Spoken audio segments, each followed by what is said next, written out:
கண்ணியத்துக்குரிய சகோதரர்களே, மரியாதைக்குரிய தாய்மார்களே, அல்லாஹ்வுடைய கிருபையால் அல்லாஹ் கடமையாக்கிய ஜும்மா தொழுகையை நிறைவேற்றுவதற்காக வேண்டி நாம் வாய்ப்பு வழங்கப்பட்டிருக்கிறோம். இந்த நல்ல நேரத்தில் இந்த மாதத்தினுடைய தொடர் நிகழ்வாக இஸ்லாம் போற்றும் பெண்ணுரிமை சம்பந்தமாக பெருமானார் போற்றிய பெண்ணுரிமை என்கிற தலைப்பிலே எனக்கு தலைப்பு வழங்கப்பட்டிருக்கிறது. இந்த தலைப்பு தொடர்பாக சில செய்திகளை உங்களிடையே பகிர்ந்து கொள்ள நான் விரும்புகிறேன். அல்லாஹ் திருமறையில் ஆண்கள் பெண்கள் இருவருக்கும் சமமாகத்தான் சட்டங்களை வகுத்து தந்திருக்கிறான். சொல்லப்போனால் ஆண்கள் ஆண்களுக்கு தக்கவாறு, பெண்கள் பெண்களுக்கு தக்கவாறு அவருடைய இயல்புகளுக்கு ஏற்ப அவர்கள் தவிர்த்து கொள்ள வேண்டிய சில சலுகைகள் நீங்களாக மற்ற விஷயங்களிலே சமமானவர்களாகத்தான் இருக்கிறார்கள். ஆன்மீக ரீதியாகவும் மனிதநேய ரீதியாகவும் தவிர மற்ற விஷயங்களில் ஆண் பெண்ணு சமமானவர்களாகத்தான் இருக்கிறார்கள். அல்லாஹ் திருமறை குர்ஆன் அஹ்ஸாப் அத்தியாயத்தினுடைய 33, அஹ்ஸாப் என்பது 33வது அத்தியாயம், அதனுடைய 35வது வசனத்தில் அல்லாஹ் சொல்லி காட்டுகிற போது, முஸ்லிமான ஆண்களும் பெண்களும், முஸ்லிம்னா கட்டுப்பட்டு நடக்கக்கூடிய அர்த்தம். முஸ்லிமான ஆண்களும் பெண்களும், மூமினான ஆண்களும் பெண்களும், கட்டுப்பட்டு நடக்கக்கூடிய ஆண்களும் பெண்களும், உண்மை பேசக்கூடிய ஆண்களும் பெண்களும், பொறுமையோடு வாழக்கூடிய ஆண்களும் பெண்களும், அதே போல பணிவோடு வாழக்கூடிய ஆண்களும் பெண்களும், சதக்கா செய்யக்கூடிய தர்மம் செய்யக்கூடிய ஆண்களும் பெண்களும், நோன்பை பேணக்கூடிய ஆண்களும் பெண்களும், தங்களுடைய கற்பனரையை பேணி வாழக்கூடிய ஆண்களும் பெண்களும், அல்லாஹ்வை அதிகமாக திக்ர் செய்யக்கூடிய ஆண்களும் பெண்களும் என்று வரிசையாக ஆண்கள் ஆண்கள் பெண்கள் ஆண்கள் பெண்கள், முஸ்லிம்களில் ஆண்கள் பெண்கள், மோமின்களில் ஆண்கள் பெண்கள், கட்டுப்பட்டு நடக்கக்கூடிய காணித்தீன்களில் ஆண்கள் பெண்கள், சாதிக்கீன்களாக உண்மையாளர்களாக வாழக்கூடிய ஆண்கள் பெண்கள், பொறுமையாளர்களான ஆண்கள் பெண்கள், பணிவோடு வாழக்கூடிய ஆண்கள் பெண்கள், சதக்கா செய்யக்கூடிய ஆண்கள் பெண்கள், நோன்பு நோக்கக்கூடிய ஆண்கள் பெண்கள், தங்களுடைய கற்பை பாதுகாத்துக் கொள்ளக்கூடிய ஆண்கள் பெண்கள், அல்லாஹை அதிகமாக நினைக்கக்கூடிய ஆண்கள் பெண்கள், இவர்களுக்கெல்லாம் அல்லாஹ் ரப்பல் ஆலமீன் மக்ஃபிரத்தை, அதாவது பாவமன்னிப்பை தயார் செய்து வைத்திருக்கிறான். மகத்தான கூலியை, மகத்தான என்று சொன்னால் அதிகமான என்று அர்த்தம், அதிகமான கூலியை அல்லாஹ் ஏற்படுத்தி செய்திருக்கிறான் என்று 33வது அத்தியாயத்துடைய 35வது வசனத்திலே குறிப்பிட்டு காட்டுகிறான். எனவே ஆன்மீக ரீதியாகவும் மனிதநேய ரீதியாகவும் ஆணும் பெண்ணும் சமம்தான் என்கிற விஷயத்தை திருமறை குர்ஆன் அழுத்தமாக சொல்லி காட்டுகிறது.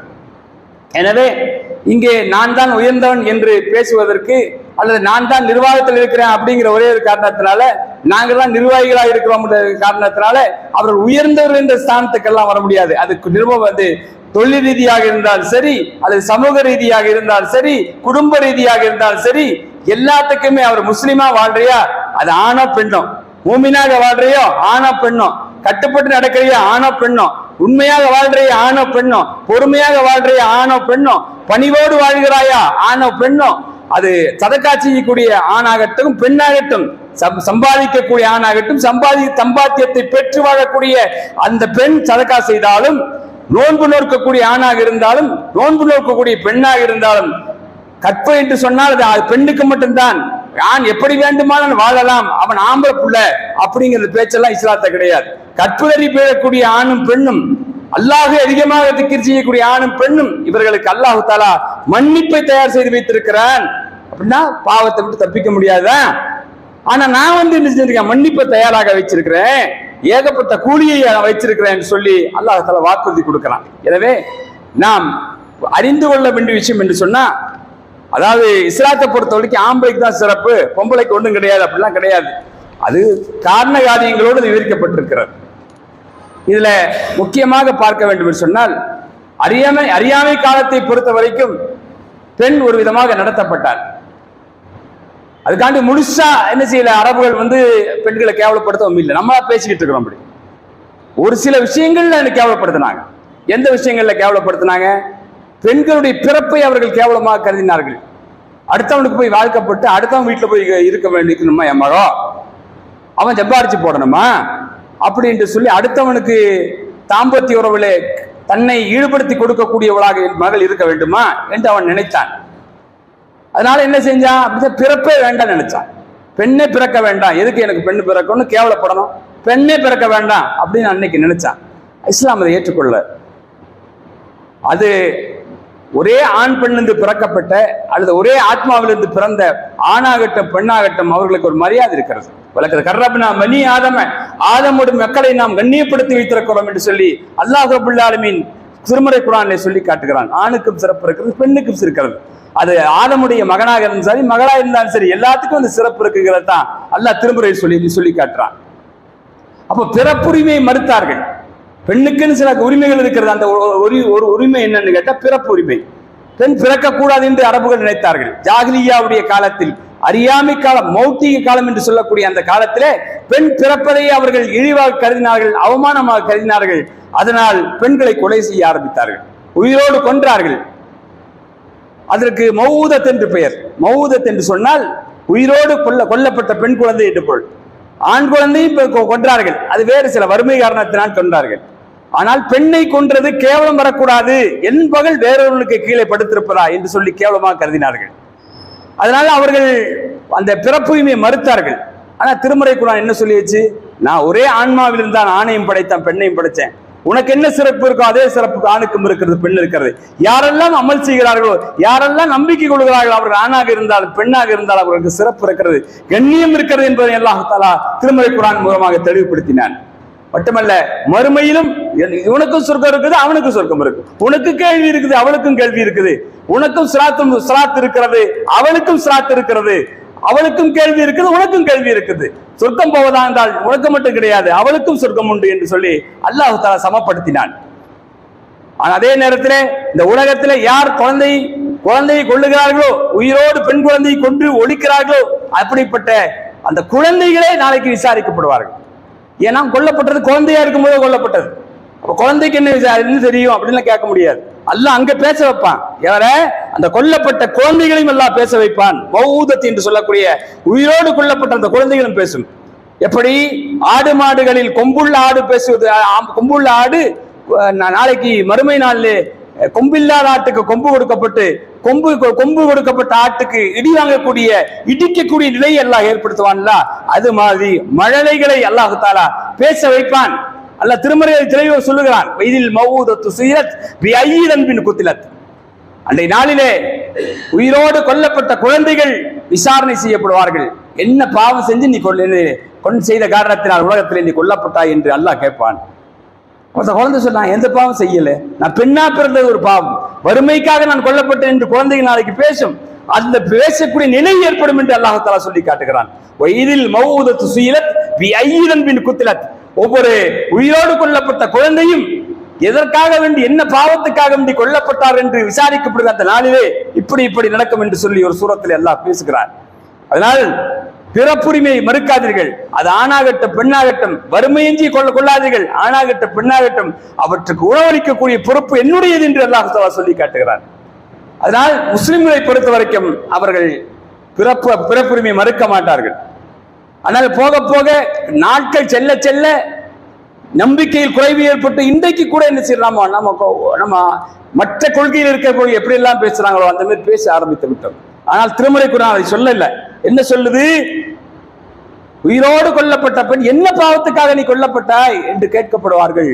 அப்படி கேட்கப்படுகிற நாளிலே இப்படி நடக்கும் என்று அல்லாஹ் சொல்லி காட்டுகிறான். அதனால் முதலில் பிறப்புரிமை மறுக்கக்கூடாது.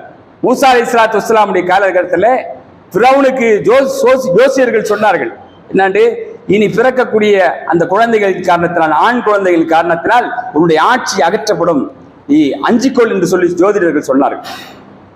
அதனால்தான் ஃபிரௌன் தன்னுடைய நாட்டிலே வாழ்ந்த குழந்தைகளை, ஆண் குழந்தைகளை தேடி அறிந்து கொலை செய்தான். மூசாவை தன்னுடைய அரண்மனையில் வச்சு வளர்த்தான் பைத்தியகாரன். மூசா அலைஹிஸ்ஸலாத்து வஸ்ஸலாம் காலத்தில் ஆண்களை கொன்னான் ஃபிரௌன். ஆனா மூசா அலைஹிஸ்ஸலாத்து வஸ்ஸலாம் அவங்கள மட்டும் வீட்டுல தன்னுடைய அரண்மனையை வச்சு தனக்கு குழந்தை வேணும்னு சொல்லி வளர்த்தான். அல்லாஹ் பாருங்க எங்க வச்சு வளர்க்கிறான், ஃபிரௌனுடைய குடும்பம் அரண்மனையில் வச்சு வளர்த்தெடுத்தான். அப்போ பிறப்புரிமையை மறுக்காது என்று சொல்லி, பெண்களுக்கு பிறப்புரிமை இருக்கிறது, அதை நீங்கள் மறுக்காதீர்கள் என்று குறிப்பாக அல்லாஹ் தஆலா சொல்லி காட்டுவதை பார்க்கிறோம். 81 அத்தியாயத்துடைய 8, 9 ஆகிய வசனங்களை படித்து பாருங்கள். நபிகள் நாயகம் ஸல்லல்லாஹு அலைஹி வஸல்லம் இந்த உம்மத்துக்கு சொன்னாங்க, பருவ வயதை எட்டும் வரை இரு பெண்கள் வளர்க்கப்படும் போது, அப்படி வளர்க்கப்பட்டால் அந்த குழந்தைகள் பருவ வயதை எட்டும் வரை இரு பெண்கள் 3 பெண்கள் என்ற அறிவிப்பில் இருக்கிறது. 3 பெண்கள் வளர்க்கப்பட்டால், நல்லொழுக்கம் கற்பிக்கப்பட்டால், திருமணம் முடித்து கொடுக்கப்பட்டால், நானும் அவரும் அந்த பெற்றவரும் சொர்க்கத்தில் இப்படி இருப்போம் என்று நெருக்கி காட்டினார்கள். 3 பொம்பளை பிள்ளை, 2 பொம்பளை பிள்ளை. பொம்பளை பிள்ளை கூட கூட நரகவாசின்னு நினைச்சுக்கிறான் இவன். ஆனா இஸ்லாம் என்ன சொல்லுது? பொம்பளை பிள்ளை கூட கூட 3 பெண் குழந்தை இருக்குதா, 2 பெண் குழந்தை இருக்குதா? அப்படிப்பட்ட ஒரு பெண் குழந்தை வளர்க்கப்பட்டு, அவள் கற்பிக்கப்பட்டு, அவள் நல்லொழுக்கம் கற்பிக்கப்பட்டு, அவள் திருமணம் முடித்து கொடுக்கப்பட்டால் நாளை மறுமை நாளிலே இப்படி இருப்போம் என்று அல்லாஹ் தஆலா நபிகள் நாயகம் ஸல்லல்லாஹு அலைஹி வஸல்லம் மூலமாக நமக்கு சொல்லி காட்டினான். அதை நான் புரிஞ்சு மனசுல வச்சுக்கணும். அதனால பிறப்புரிமை முதல்ல மறுக்கக்கூடாது. நமக்கு எப்படி பிறக்கக்கூடிய உரிமை இருக்கிறது, அதே போல பெண்களுக்கும் பிறக்கக்கூடிய அந்த உரிமை இருக்கிறது என்பதை மறுக்கக்கூடாது. 2வது விஷயம் என்ன சொன்னா, கற்கக்கூடிய உரிமை. கற்க வேண்டும். கற்பது என்று சொன்னால் உலக கல்வியாக இருந்தாலும் சரி, அதாவது மார்க்க தொடர்பில்லாத கல்வியாக இருந்தாலும் சரி, அல்லது மார்க்கத்தோடு தொடர்புடைய கல்வியாக இருந்தாலும் சரி, 2 கல்வியும் ஆண் கற்க வேண்டும், பெண்ணும் கற்க வேண்டும். அதுக்கு அளவெல்லாம் கிடையாது. உங்களுக்கு எவ்வளவு முடியுமோ அவ்வளவு கத்து என்ன செய்ய, நம்முடைய மார்க்கத்தை அறிஞ்சுக்கொள்ளணும், நம்முடைய உலகத்தை அறிஞ்சுக்கொள்ளணும். ஏன் ஜீவனாம்சத்தை அடைந்து கொள்வதற்கு, வருமானத்தை பெருக்கிக் கொள்வதற்கு பெண் படித்துத்தான் ஆக வேண்டும் என்று சொன்னால், அவருக்கே உரிய அந்த ஹிஜாபை பேணிக்கொண்டு அவர் பற்பதிலே எந்த விதமான தவறும் இல்லை, குற்றம் இல்லை. தன்னுடைய கற்பை அவர் பாதுகாத்துக் கொள்ள வேண்டும், அவ்வளவுதான். அவருடைய கண்ணியத்தை காத்துக் கொள்ள வேண்டும், அவ்வளவுதான். ஆணுக்கு வேணாமா? அவரும் தன்னுடைய கண்ணியத்தை காப்பாற்றிக் கொள்ளும், தன்னுடைய கற்பை காப்பாற்றிக்கணும். எப்படி அவர் மட்டும் கற்பை காப்பாற்றிக்கிறாமா, பெண்கள் கற்பை காப்பாற்றிக் கொள்ள முடியாதுன்னு நம்ம சட்டம் இயற்றக்கூடாது. நீ கற்பை காத்துக்கொண்டு நீ என்ன செய்ய, உன்னுடைய வாழ்க்கையை அமைத்துக்கொள், துன்யாவுடைய வாழ்க்கையை அமைத்துக்கொள். உனக்கு தேவையா வருமானம், தேவையா பணம், தேவையா நீ இந்த கல்வி கற்கலாம். கல்வி கற்றுக்கொண்டு பிறகு என்ன செய்யலாம், வேலைக்கு போகலாம். அந்த கண்ணியத்தை மட்டும் பேணிக்கொள் என்று நம்ம சொல்ல வேண்டும். தலபுல் இல்மி ஃபரீலத்துன் அலா குல்லி முஸ்லிமின். எந்த முஸ்லிமாக இருந்தாலும் ஒவ்வொரு முஸ்லிமும் கல்வியை கற்பது ஃபர்து, கடமை என்று நபிகள் நாயகம் ஸல்லல்லாஹு அலைஹி வஸல்லம் சொல்லக்கூடிய ஹதீஸ் இப்னு மாஜாவில் பதிவாகி இருக்கிறது. எனவே அதை நம்ம பேணிக்கொள்ள வேண்டும்.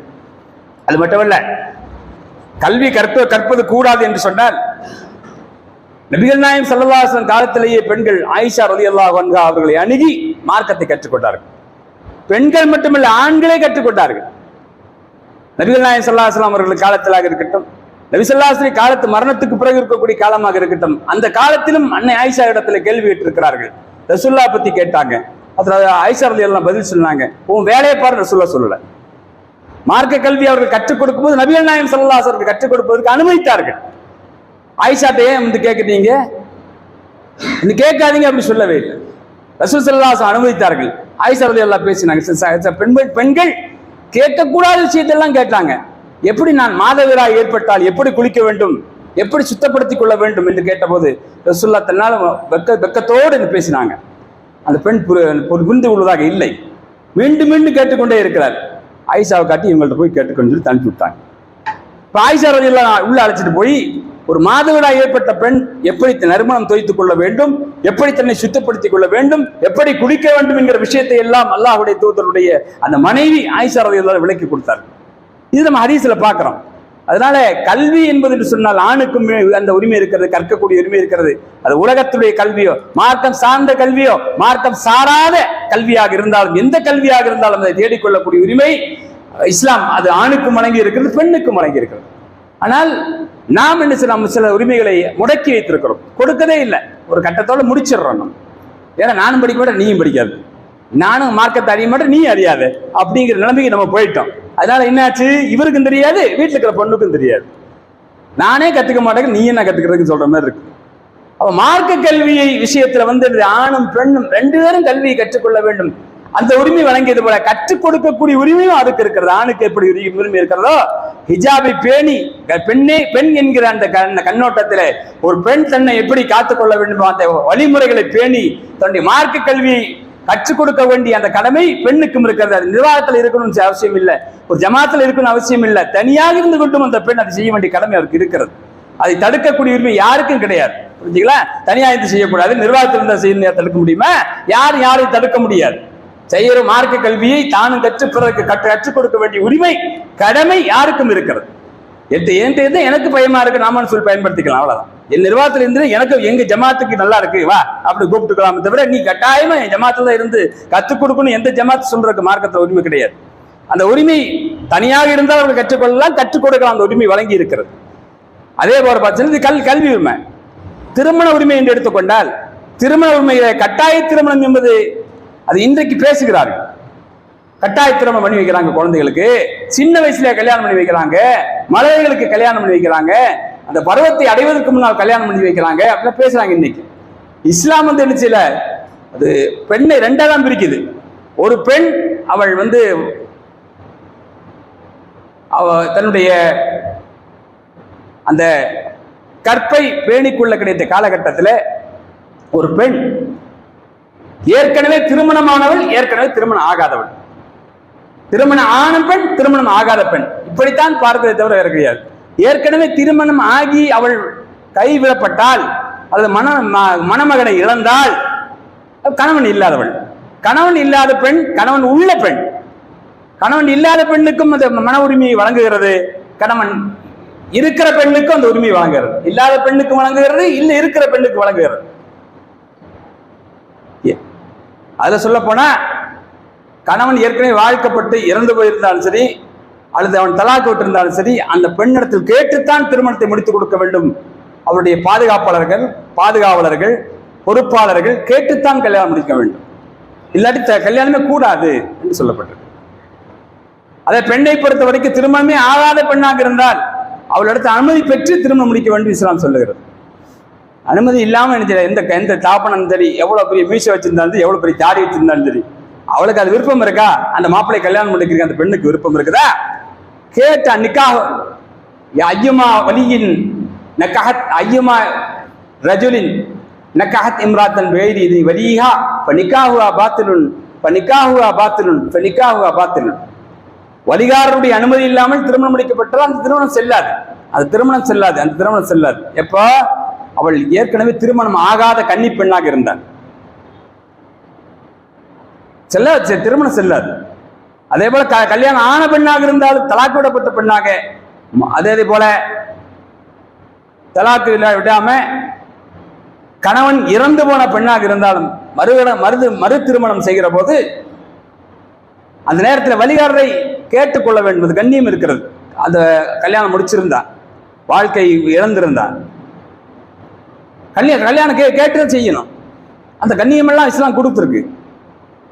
ஆனால் கேட்காமலேயே ஒரு பெண் கல்யாணம் முடித்துக் கொண்டால் அவள் ஏற்கனவே வாழ்க்கைப்பட்டவளாக இருந்தால் அவளுடைய நிக்கா செல்லும். கன்னி பெண்ணாக இருந்தால் நிக்கா செல்லாது. வலிகாரனுடைய அனுமதி இல்லாமல் காதல் கத்திரிக்கான்னு சொல்லிட்டு போய் கல்யாணம் முடிச்சான்னு அந்த கல்யாணம் செல்லாது. ஏன் நிக்காஹுவா பாத்திலுன், அவளுடைய திருமணம் செல்லாது என்று நபிகள் நாயகம் அடித்து சொல்லுகிறார்கள். எனவே திருமண உரிமை என்று வருகிற போது கட்டாய திருமணம் எல்லாம் செய்ய முடியாது, அது பெண்ணுடைய அனுமதியோடு தான் செய்ய வேண்டும் இஸ்லாம் சொல்லுகிறது. அப்படி கல்யாணம் முடிக்கிற போது இங்க இது பெண்ணை பொறுத்த வரைக்கும் மகரை பெறக்கூடிய உரிமையை வழங்குகிறது. மகரை தீர்மானிக்கக்கூடிய அது தீர்மானத்தை கூட ஆணுடைய கையில கொடுக்கல, வலிகாருடைய கையில் இஸ்லாம் கொடுக்கல, பெண்ணுடைய கையில் தான் கொடுக்கிறது. உனக்கு எவ்வளவு மவுர் வேணும் நீ கேளு, 5 பவுன் வேணுமா, 4 பவுன் வேணுமா, 3 பவுன் வேணுமா, கணவனுடைய குடும்பத்தை பார்த்து கணவனுடைய சூழலை பார்த்து அவருடைய வருமானத்தை பார்த்து கேட்கக்கூடிய உரிமையை இஸ்லாம் கொடுத்திருக்கிறது. அவள் கேட்கக்கூடிய மகரை கொடுக்கறதுக்கு சக்தி இல்லைன்னு சொன்னா பேசாம அல்ஹம்துலில்லாஹ் அடுத்த பொண்ணு பார்த்துக்க வேண்டியதான்.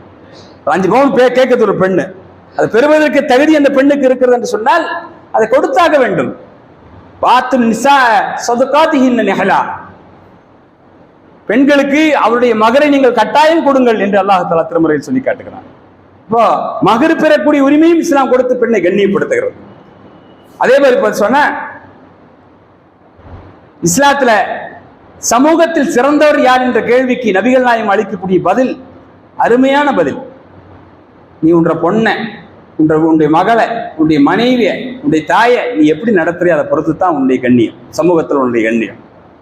ஹைருக்கும் ஹைருக்கும் அஹ்லி வான ஹைருக்கும் அஹ்லி, உங்கள் சிறந்தவர் யாருன்னு சொன்னால் உங்கள் இல்லாத இடத்துல யார் சிறந்த முறையில் நடந்து கொள்கிறாரோ, நன்மையோடு நடந்து கொள்கிறாரோ, நல்ல செய்யக்கூடிய நடந்து கொள்கிறாரோ அவர் தான் சிறந்தவர். பெண்ணிடத்தில் ஒருவன் நடந்து கொள்கிற விதத்தில் தான் அவனுக்கு கண்ணியமே இருக்கிறது. நீ பெண்ணிடத்தில் நல்ல விதமாக நடந்து கொள்ளாவிட்டால் நீ இந்த சமூகத்துக்கு சிறந்தவர் கிடையாது. இது யாரு? நீ சோறு போடுற மனைவியிடத்தில் நடந்த கண்ணியமா நடந்துக்கலாட்டி கூட அவங்க அந்த கண்ணியம் கிடையாது என்று சொன்னார். நீ சோறு போடாத பெண்ணிடத்துல நீ கண்ணியம் இல்லாமல் நடந்து கொள்வதற்கு உரிமையே கிடையாது. உன்னை சோறு போடுற மனைவியிடத்துல கூட என்ன கண்ணியம் இல்லாமல் நடக்க கூடாது, கண்ணியத்தோடு நடந்துக்கிடணும், நன்மை செய்ய வேண்டும் இஸ்லாம் சொல்லி காட்டி இருக்கிறது. ஹைருக்கும் அகலி வான ஹைருக்கும் அகலி, நான் என்னுடைய குடும்பத்தாருக்கு நல்ல விதமாக நடந்து கொள்கிறேன், என்னுடைய மனைவிக்கு நல்ல விதமாக நடந்து கொள்கிறேன், நன்மை செய்கிறேன் என்று சொல்லி நபிகள் நாயகம் ஸல்லல்லாஹு அலைஹி வஸல்லம் சொல்லி காட்டி இருக்கிறார்கள். எனவே திருமண உரிமை, குடும்ப உரிமை என்று பார்க்கிற போது இந்த உரிமைகளை இஸ்லாம் கொடுத்து பெண்ணுரிமையை பேணச் சொல்லி நமக்கு சொல்லி இருக்கிறார்கள் பெருமானார் ஸல்லல்லாஹு அலைஹி வஸல்லம் அவர்கள்.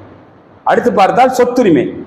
சொத்துரிமை என்பது இப்ப பேசிட்டு இருக்கிறாங்க, இப்ப பேசுது, மேற்கத்திய உலகம் பேசுகிறது.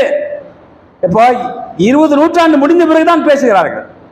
ஆனால் 1400 ஆண்டுகளுக்கு முன்பே நபிகள் நாயகம் ஸல்லல்லாஹு அலைஹி வஸல்லம் சொத்துரிமை பேசுகிறார்கள். தந்தை விட்டு சென்ற சொத்திலே பங்கு இருக்கிறது, ஆணுக்கு பங்கு இருக்கிற மாதிரி பெண்ணுக்கு பங்கு இருக்கிறது. அதுல பாதியாவது கொடுத்தாகணும். ஒரு ஆண் ஒரு பெண் இருக்குன்னு சொன்னா 3ஆ பிரிச்சு 2 ஆணுக்கு கொடு, 1 ஒரு பெண்ணுக்கு கொடு என்று சொல்லி மார்க்கம் நமக்கு சொல்லுகிறது. அதே மாதிரி மனைவி என்ற கண்ணோட்டத்திலும் கணவன் இறந்து விட்டால் அவனுடைய சொத்திலே மனைவிக்கு உரிமை இருக்கிறது என்று சொல்லி சொத்துரிமையை தந்தது. கணவன் என்ற ரீதியில், மனைவி என்ற ரீதியில், சகோதரி என்ற ரீதியில், பெற்றோரோ பிள்ளைகளோ இல்லாத பட்சத்திலே ஒரு ஆணுடைய சொத்திலே சகோதரிக்கு உரிமை இருக்கிறது சொல்லி சகோதரி என்ற ரீதியிலும் அவளுக்கு உரிமை பெற்றுக் கொடுத்து அவளுக்கு சொத்துரிமை வாங்கி கொடுத்து இஸ்லாம் மறந்துவிடக்கூடாது. அதனால சொத்துரிமை அப்ப 20ஆம் நூற்றாண்டுல இன்றைக்குத்தான் உலகம் பெண்களை பற்றி பேசிக் கொண்டிருக்கு, சொத்துரிமை பற்றி பேசுகிறது. ஆனால் 1400 ஆண்டுகளுக்கு முன்பு நபிகள் நாயகம் ஸல்லல்லாஹு அலைஹி வஸல்லம் பேசிவிட்டார்கள். லிரிஜாலி நஸீபும் மிம்மா தரக்கல் வாலிதானி வல் அக்ரபூன் வல் இன்சாஇ நஸீபும் மிம்மா தரக்கல் வாலிதானி வல் அக்ரபூன் மிம்மா கல்ல மின்ஹு கஸர். கம்மியா இருந்தாலும் சரி, அதிகமா இருந்தாலும் சரி, பெற்றோர் விட்டு சென்ற சொத்திலும் உறவினர்கள் விட்டு சென்ற சொத்திலும் ஆணுக்கு உரிமை இருக்கிறது. கம்மியா இருந்தாலும் சரி, அதிகமா இருந்தாலும் சரி, பெற்றோர் விட்டு சென்ற சொத்திலும் உறவினர்கள் விட்டு நெருங்கிய உறவினர்கள் விட்டு சென்ற சொத்திலே பெண்ணுக்கு பங்கு இருக்கிறதுன்னு சொல்லி 4வது அத்தியாயத்துடைய 7வது வசனத்திலே அல்லாஹ் தஆலா சொல்லி காட்டுவதை பார்க்கிறோம். சொத்துரிமையை கொடுத்து கண்ணியப்படுத்துகிறது. லிரிஜாலி நஸீபும் மிம்மா கஸபு வலி நிசாஇ நஸீபும் மிம்மா கஸபன.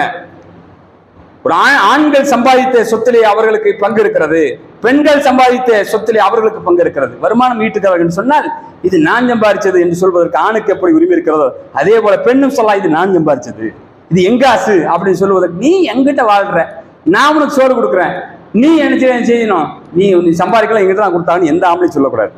அல்லாஹ் என்ன சொல்றேன், வலி நிசாயி நஸீபி மிம்மா கஸபன, பெண்களுக்கு அவர்கள் சம்பாத்தியம் செய்வதிலே அவர்களுக்கு பங்கு இருக்கிறது என்று அல்லாஹ் தஆலா சொல்லி காட்டுறான். அவங்க சம்பாதிச்சது அவங்களுக்கு, ஆண்கள் சம்பாதிச்சது ஆண்கள் எப்படி என் சொத்துன்னு சொல்லுவானோ அதே போல பெண்கள் சம்பாதித்தால் வருமானம் ஈட்டினால் இது என்னுடைய வருமானம் என்று சொல்லி சொல்வதற்கு பெண்களுக்கு உரிமை இஸ்லாம் வழங்கி இருப்பதை பார்க்கிறோம். எனவே இஸ்லாம் அவர்கள் சொத்துரிமை வழங்கி இருப்பது போல வருமானத்தை அவர்கள் பங்கு கொடுப்பதை பார்க்கிறோம். அதே போல பார்த்தா தோழமை என்று எடுத்துக்கொண்டால் அந்த நேரத்தில் யாரை நாம் அதிகமாக தோழராக வைத்துக் கொள்ள வேண்டும்? என்னுடைய தோழர் யார் என்று சொன்னால் ஆளுக்கு ஒரு தோழன் வச்சிருப்போம். முதல்ல வச்சுக்கொள்ள வேண்டியது நாம பெற்றெடுத்த தாயைத்தான் வச்சுக்கணும்.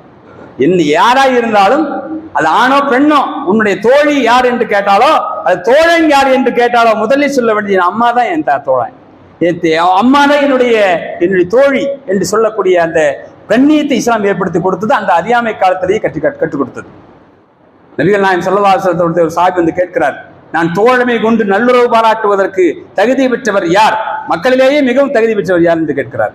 ரசூலுல்லாஹ் சொன்னாங்க உம்முக்கேன்றாங்க. அடுத்த நிலையில் இருப்பவர் யார்? உம்முக்கவன் தாய். அடுத்த நிலையில் இருப்பவர் யார்? உடைய தாய் தான். அடுத்து கேட்கிறார், அடுத்து யார்? 4வது தடவை நபிகள் நாயகம் சொல்லுகிறார்கள் உன்னுடைய தந்தை. ஆணாக இருந்தாலும் பெண்ணாக இருந்தாலும் தோழனாக வைத்துக் கொள்ளக்கூடிய, நண்பனாக வைத்துக் கொள்ளக்கூடிய, தோழியாக வைத்துக் கொள்ள வேண்டிய உறவு தாயுடைய உறவு என்பதை மறந்து விடக்கூடாது. நாம எல்லாம் முட்டாளாக ஆக்கி வைத்திருக்கிறோம். நீ பேசாத, உனக்கு என்ன தெரியும் அப்படியே நம்ம பேசுவோம். யாரை பார்த்து? நம்ம பெற்ற தாயை. 2 வயசு வரைக்கும் நீ அந்த அம்மா பேசுறதா உனக்கே பாலே கிடைக்கும், அந்த அம்மா பேசாம உனக்கு சோறே கிடைக்காது. அந்த மாதிரி பயிற்சியெல்லாம் தாண்டி வந்துட்டு விவரம் வந்தோன்னு என்ன சொல்றான், நீ பேசாத, நான் பேசுறேன், நான் காலேஜ் படிச்சிருக்கிறேன், நான் டிகிரி முடிச்சிருக்கிறேன் என்றெல்லாம் பேசணும். என்னவோ முடிச்சு பண்ணி. ஆனா மார்க்கம் ஒரு கண்ணியத்தை கொடுத்திருக்கிறது.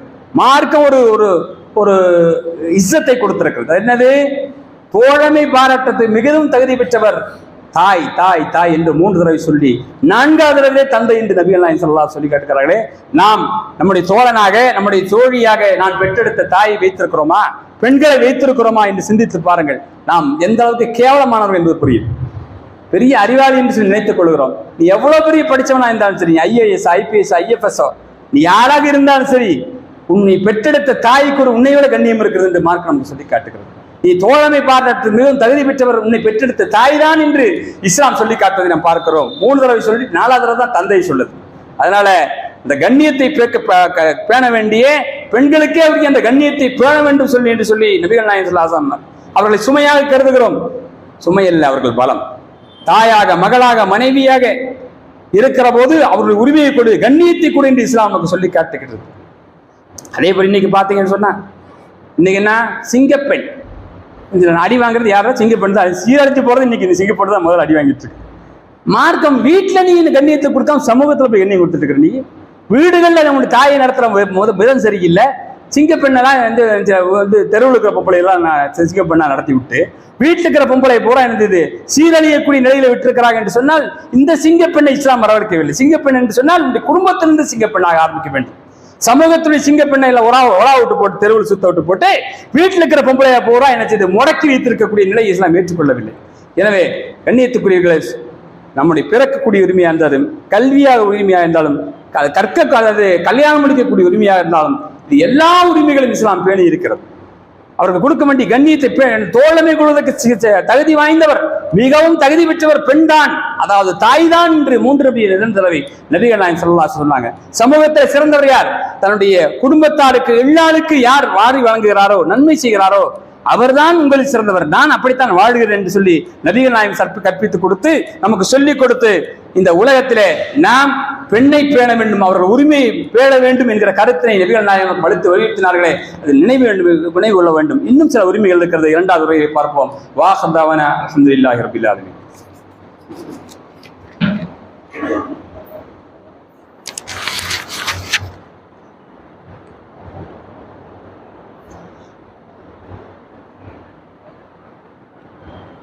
அல்ஹம்துலில்லாஹ். கண்ணியத்துக்குரிய சகோதரர்களே, பெண்களுடைய கண்ணியத்தையும் பெண்களுடைய உரிமையும் இஸ்லாம் வாரி வழங்கி இருக்கிறது. ஏனென்றால் ஒரே ஒரு ஆன்மாவிலிருந்து தான் 2 பேரும் படைக்கப்பட்டார்கள். உன்னிலிருந்து அவர் படைக்கப்பட்டாலும் உனக்குள்ள அதே ஆன்மீக ரீதியான சமத்துவம், மனிதநேயத்தின் ரீதியான சமத்துவம் 2 பேருக்கும் இருக்கிறது என்பதை தான் இஸ்லாம் வலியுறுத்துகிறது. அவர்களுக்கு வழங்கி இருக்கக்கூடிய உரிமைகளில் ஒரு முக்கியமான உரிமை என்னவென்று சொன்னால் சொத்துரிமை என்று சொன்னோம். அதே போல மனம் செய்து கொள்ளக்கூடிய விஷயத்துல அவளுடைய விருப்பத்தையும் கேட்க வேண்டும் என்று சொல்லியிருக்கோம். இன்னொன்று இருக்குது, மன விலக்கு விஷயத்திலும் இஸ்லாம் சில உரிமைகளை பெண்களுக்கு வழங்கி இருக்கிறது. அவன் கணவனிடத்தில் தலாக் பெற்றுக் கொள்ளக்கூடிய உரிமை வழங்கி இருக்கிறது. தலாக் சொல்ல மறுத்தானா, ஐயோ அவன் செஞ்சா அவன் தான் செய்யணும், இல்லைன்னா முடியாது அப்படின்னு சொல்லி நிறுத்தல. முடியாதுன்னு சொல்றானா, நீ என்ன முடியாதுன்னு சொல்றது, நான் வர ஜமாத்துக்கு வாடா என்று கூட்டிட்டு போய் ஹுலா என்று சொல்லக்கூடிய ஹுலு கொடுக்கக்கூடிய உரிமை இஸ்லாம் கொடுத்திருக்கிறது. ஜமாத்துல எல்லாத்தையும் உட்கார வச்சு லெட்டரை கொடுத்து கையெழுத்து போடுது அப்படின்னு சொல்லி கையெழுத்து போடலாட்டி ஜமாத்து பிரிச்சு வச்சிடும். அவ்வளவுதான். கையெழுத்து போட்டாலும் சரி போடாட்டியும் சரி, கையெழுத்து போட்டா அவன் கண்ணியும் காப்பாத்திட்டான்னு அர்த்தம். கையெழுத்து போடலைன்னு சொன்னா ஃபர்ஸ்ட் என்று சொல்லக்கூடிய ஜமாத்தே பிரிச்சு வச்சிடும். உனக்கும் இனிமேல் அவருக்கும் எந்த உரிமையும் கிடையாது, மன உரிமை கிடையாது என்று சொல்லி விலக்கி வைத்திடும். ஹுலா என்று சொல்லக்கூடிய ஹுலு விடக்கூடிய பிரித்து வைத்து அந்த மன உரிமையை, மனவாழ்வை பிரித்து கொள்ளக்கூடிய உரிமை இஸ்லாம் வழங்கியிருக்கிறது. ஹுலு என்று சொல்லுகிறோம். அதனால பிறப்புரிமை, கல்வி உரிமை, மன உரிமை, மனவிலக்கு உரிமை என்று சொல்லி, சொத்துரிமை என்று சொல்லி எத்தனையோ உரிமைகளை இஸ்லாம் வழங்கி இருக்கிறது. நாம் எந்த அளவுக்கு பேணுகிறோம் என்பதுதான் கேள்வி. ஒரு முஸ்லிம் என்று சொல்லக்கூடிய ஒரு பெண்களை எப்படி நடத்துகிறார்களோ, தன் வீட்டு பெண்களை எப்படி நடத்துகிறாரோ, சமூகத்துடைய பெண்களை எப்படி நடத்துகிறார்களோ அதை பொறுத்து தான் அவருடைய கண்ணியம் இருக்கிறதே தவிர இவர் உடம்புல வலிமை இருக்கிற காரணத்தினால எப்படியும் இவர் வாழலாம் என்கிற அந்த சுதந்திரத்தை இஸ்லாம் கொடுக்கவில்லை. கண்ணியத்தை கொடுத்து கண்ணியத்தை பெற்றுக்கொள், கண்ணியத்தோடு வாழ்ந்து கண்ணியத்தை பெற்றுக்கொள் என்று சொல்லி இஸ்லாம் சொல்லுகிறது. கண்ணியத்தை பேணாவிட்டால் கண்ணியத்தை இழக்க நேரிடும் என்பதுதான் உண்மை என்பதை புரிந்து கொள்ள வேண்டும். எனவே வாழ்முரிமை தந்திருக்கக்கூடிய, சொத்துரிமை தந்திருக்கக்கூடிய, கற்புரிமை தந்திருக்கக்கூடிய, சொத்துரிமை தந்திருக்கக்கூடிய இஸ்லாத்தினுடைய அந்த கண்ணியத்தை நாம் புரிந்து கொள்வோம். வாஹதாவானா அல்ஹம்துலில்லாஹி ரப்பில் ஆலமீன். வஸ்ஸலாமு அலைக்கும் வரஹ்மத்துல்லாஹி வபரகாத்துஹு.